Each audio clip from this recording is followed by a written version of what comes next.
Léa Dupont, 22 ans, dormait sur un banc de la place des Vosges à Paris, une main posée sur son ventre qui dissimulait une grossesse de 4 mois.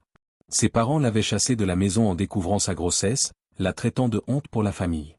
Cette nuit de décembre, transie de froid, elle ignorait que Thomas Moreau, 35 ans, PDG d'une des plus grandes entreprises françaises, rentrait d'un dîner d'affaires. Quand il la vit recroquevillée sur ce banc, il sentit son cœur se briser.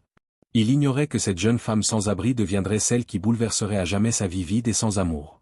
Et il ignorait que le bébé qu'elle portait lui apprendrait le vrai sens de la famille. Paris. Place des Vosges. 23h30.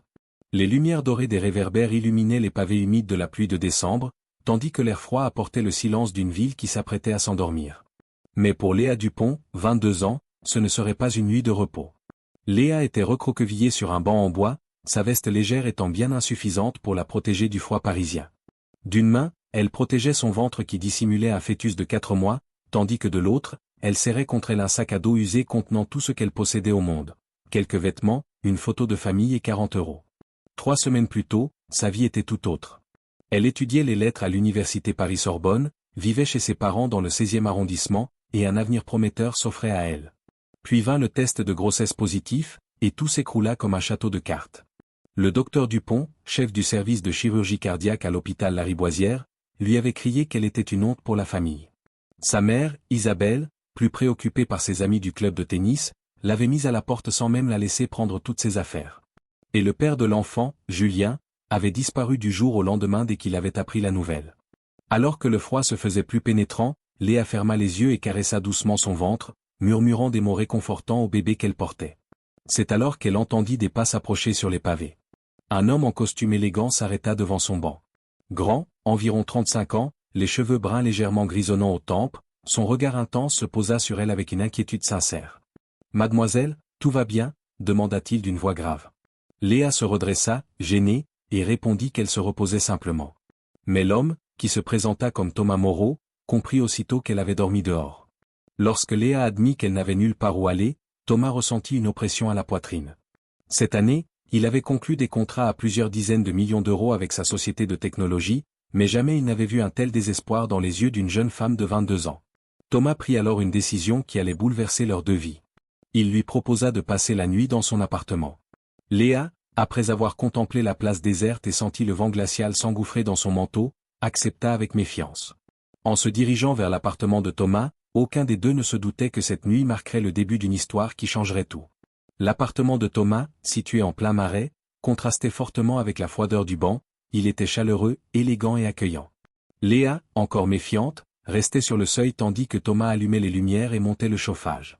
Il lui proposa d'aller aux toilettes et lui offrit une boisson chaude. Pendant qu'il préparait du thé dans la cuisine, il ne parvenait pas à se sortir de la tête l'image de cette jeune femme assise seule dans le froid. Il avait tout, matériellement parlant, mais depuis des années, il se sentait profondément vide. Les femmes qu'il fréquentait ne s'intéressaient qu'à sa réussite. Sa famille ne voyait en lui que le fils à succès, un trophée à exhiber lors des dîners. Quand Léa revint de la salle de bain, elle semblait plus détendue, mais restait sur la défensive.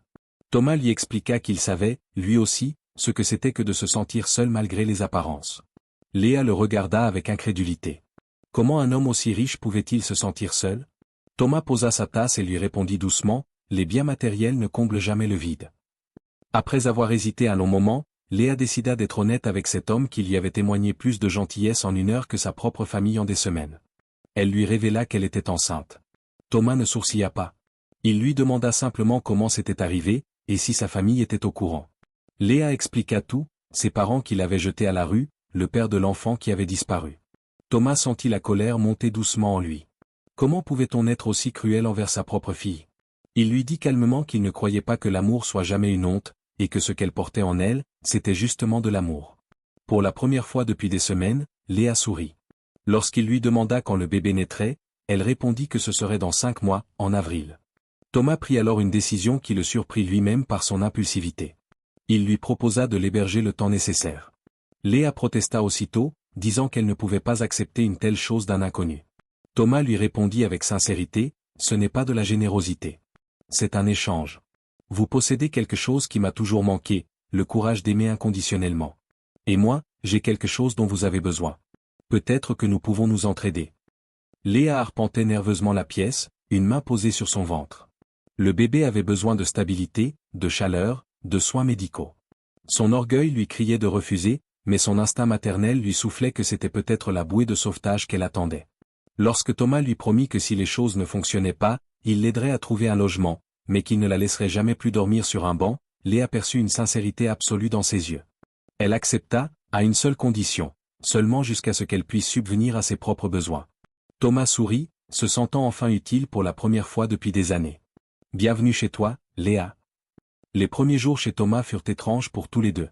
Léa s'attendait à des règles strictes et à une distance froide. Au lieu de cela, Thomas était attentionné sans jamais être intrusif.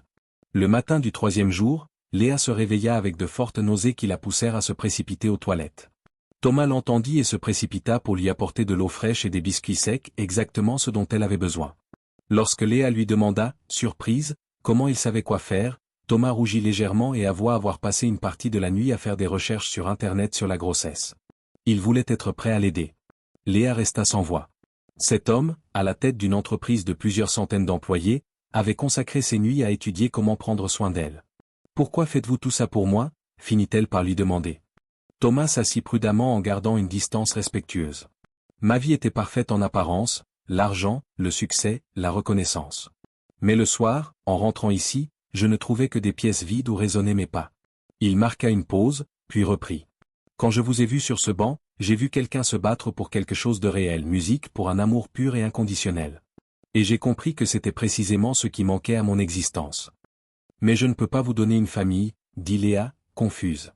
Je ne suis qu'une jeune femme enceinte, sans rien. » Thomas la regarda avec sérieux. « Vous vous trompez. Vous avez tout ce qui compte, un cœur capable d'amour inconditionnel, le courage de protéger votre enfant, une force que peu de gens possèdent. » Ce soir-là, Léa partagea ses rêves de devenir écrivaine, son amour de la littérature, le roman qu'elle avait abandonné lorsque la vie s'était effondrée. Thomas l'écoutait attentivement, puis lui dit doucement, « Et si tu pouvais rêver à nouveau ? Retourner à l'université, terminer ce roman, avoir une carrière et la joie d'être mère ? » « C'est impossible, dit Léa. Je n'en ai pas les moyens. »« Tu le pourrais. Ne voudrais-tu pas que ton enfant grandisse en voyant sa mère réaliser ses rêves ?» Les yeux de Léa s'emplirent de larmes. « Pourquoi ferais-tu tout ça ? Parce que tu m'as donné un but. Pour la première fois depuis des années, je me suis réveillé en pensant à quelqu'un d'autre qu'à moi-même. »« D'accord, dit Léa, mais à une condition. Nous sommes partenaires. Pas bienfaiteurs et bénéficiaires. » Thomas sourit sincèrement. « Partenaire ? J'aime bien ce mot. » Main dans la main, ils sentirent tous deux la naissance de quelque chose de nouveau. Une famille choisie, nourrie d'affection, unie par la volonté de construire ensemble quelque chose de beau.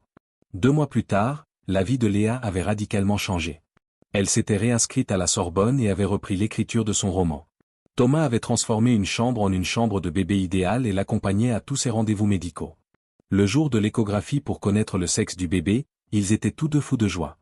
À la clinique, tandis qu'ils regardaient ensemble l'écran, le médecin sourit et annonça qu'il s'agissait d'une magnifique petite fille. Thomas serra la main de Léa, les larmes aux yeux. Sans réfléchir, il murmura « Notre fille ».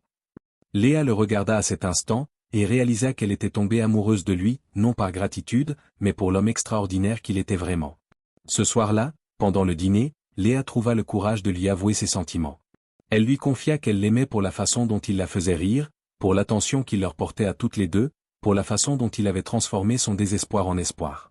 Thomas, stupéfait, s'agenouilla près d'elle et lui avoua qu'il l'aimait depuis cette première nuit sur la place, mais qu'il n'avait pas voulu la brusquer. Lorsqu'il lui demanda de l'épouser, Léa accepta sans hésiter. Leur amour était né non d'une passion aveugle, mais du choix conscient de construire ensemble quelque chose de beau. Une semaine après les fiançailles, le docteur Dupont se présenta à la porte, accompagné de 2 avocats, le visage grave. Léa fut choquée de voir son père. Celui-ci l'accusa de faire comme si sa famille n'existait pas. Thomas se plaça devant Léa, protecteur, tandis que le docteur le décrivait comme un homme riche dupé par sa fille manipulatrice. Malgré les provocations, Thomas garda son calme. Il expliqua posément que Léa ne lui avait jamais rien demandé, c'était lui qui avait choisi de l'aider. L'un des avocats révéla alors les véritables intentions de la famille, Léa devait confier son bébé à l'adoption dès sa naissance. En échange, ses parents acceptaient de la reprendre chez eux et de lui payer un appartement. Mais elle devait rompre tout contact avec Thomas. La mère de Léa prit alors la parole d'une voix froide. Elle décrivit la grossesse comme un accident regrettable, une erreur qui avait tout gâché. Thomas explosa de colère. Il leur demanda comment ils osaient venir ici exiger que Léa abandonne sa propre fille. Comment des parents pouvaient-ils parler ainsi de leur propre enfant et de leur petite fille à naître? Le docteur Dupont lança un ultimatum à Léa, soit elle rentrait à la maison selon ses conditions, soit elle cessait d'exister à leurs yeux. Léa regarda longuement ses parents. Elle vit deux étrangers, deux personnes incapables d'amour véritable, cachées derrière leur façade sociale. Puis elle regarda Thomas, qui lui tenait la main en silence. Le choix était évident. Elle répondit fermement, d'une voix claire et posée, « Je n'existe plus pour vous. Parce que je n'abandonnerai jamais ma fille, ni l'homme qui nous aime vraiment. » Un silence lourd tomba dans la pièce. Les avocats rangèrent leur dossier. Le docteur Dupont et sa femme partirent sans un mot de plus. Après leur départ, Léa s'effondra dans les bras de Thomas, qui lui murmura doucement qu'elle avait fait le bon choix, et que désormais, leur véritable famille, c'était eux trois, lui, elle et leur petite fille. 3 mois plus tard, dans une clinique privée du 16e arrondissement, Léa accoucha. Thomas, à ses côtés, lui murmurait des mots d'amour et d'encouragement tout au long du travail. Dans un dernier cri de douleur et de détermination, Léa donna naissance à la plus belle petite fille que Thomas n'ait jamais vue. Lorsque le médecin posa le nouveau-né sur la poitrine de Léa, ils pleurèrent tous les deux de joie.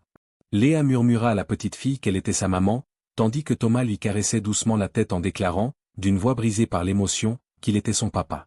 Ils décidèrent de l'appeler Héloïse car elle était leur lumière dans la nuit la plus sombre. 2 semaines plus tard, dans la même église où ils s'étaient mariés un mois avant sa naissance, ils baptisèrent Héloïse.